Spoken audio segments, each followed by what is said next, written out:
والله يريد أن يتوب عليكم ويريد الذين يتبعون الشهوات أن تميلوا ميلا عظيما.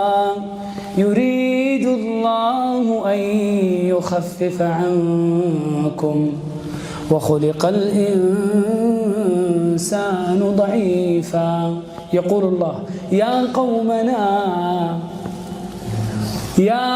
قومنا أجيبوا داعي الله وآمنوا به يغفر لكم من ذنوبكم ويجركم من عذاب أليم.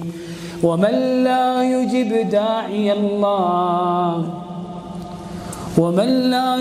داعي الله